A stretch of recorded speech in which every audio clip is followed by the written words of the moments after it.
They put the royal family back on the throne, and that was the end of that. And there was another key democracy in the Middle East years ago, but we couldn't stand for that one. It was called Iran. But in 1954, the CIA thought it would be a dandy idea to overthrow the democratically elected leader of Iran, Mohammad Mossadegh, and bring back this totally despised monarch known as the Shah, because that way it would protect Iranian oil for British interests and their American interests. The British didn't want to do the dirty work anymore. So the Shah, just totally despised by his own people, we pump him up selling all kinds of weapons of medium destruction and who knows what else, torture devices, supposed to police the Middle East and keep the oil in our hands so we can plunder the place. He turned it all loose on his own people again and again and again, until he literally killed off all non-violent, non-religious, moderate opposition to his rule. So by the time people finally were so angry, it hit critical mass, and the Shah fell anyway, all they had to look to leadership and organization was violent Islamic fundamentalists led by Ayatollah Khomeini. Then what happens? Hostage crisis that brought down Jimmy Carter's presidency, among other things, and violent Islamic uprisings catching fire all over that part of the world and beyond.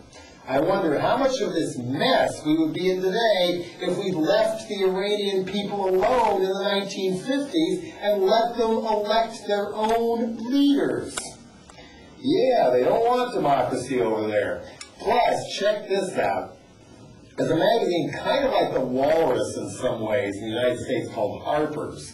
They might sell up here in some places too. What makes Harper's interesting, among other things, is first few pages there's a column called Harper's Index that just has all these mind-blowing little facts, figures, numbers, and statistics of what's going on in the world. And one that really stood out to me in the spring of 2002, amount of U.S. taxpayer money spent guarding our oil supply in the Persian Gulf every year, this is before the Iraq War, $50 billion.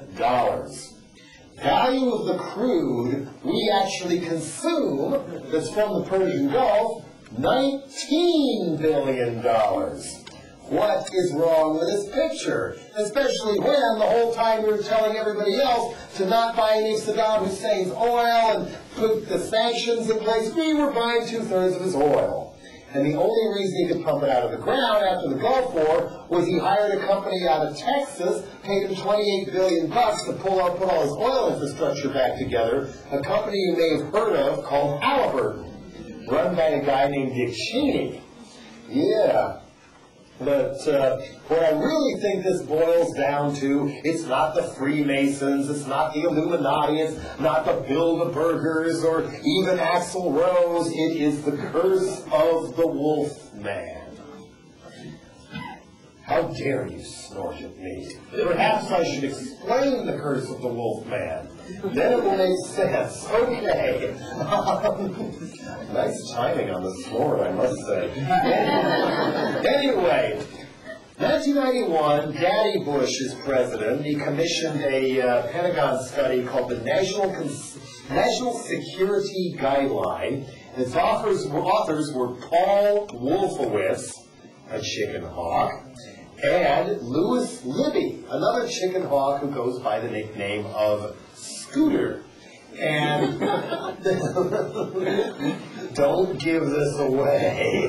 And Wolfman and Scooter came up with a plan that was just so off the wall, even Daddy Bush had to tell him to rewrite it. They said that now that the Soviet evil empire has finally collapsed and there's no more worldwide nuclear threat, the world is a vastly more dangerous place. Because now we must view all our fellows as potential competitors, quote unquote, who had to be prevented from, quote, aspiring to a greater regional or global role than we had in mind for them. And went on to say that American military invasions of other people's countries should be, quote, a constant feature of global affairs. Daddy Bush should have done what national security demanded, stood up for his country, and thrown those guys in the padded cell and thrown away the key. But no, Wolfman went on to become Rumsfeld's number 2 at the Defense Department and is considered the main architect of the disaster in Iraq we have today, while Scooter, of course, became Dick Cheney's chief of staff until he got indicted for violating national security by outing the name of a CIA agent woman whose husband had criticized the Bush administration. Of course, they carefully postponed his trial until after the election. But anyway, and then Clinton came in, of course, and a lot of these people were temporarily in power and gravitated around a new group that still exists called Project for a New American Century. It was bombarding Clinton with letters and studies and all, saying that it was the world's survival depended on us invading Iraq and killing Saddam Hussein. Right now, the world can't wait and all. And people involved now were Rumsfeld, Cheney, Wolfman, Dan Quayle, and the guy we've got as ambassador to Iraq now, and others. They were all part of that one.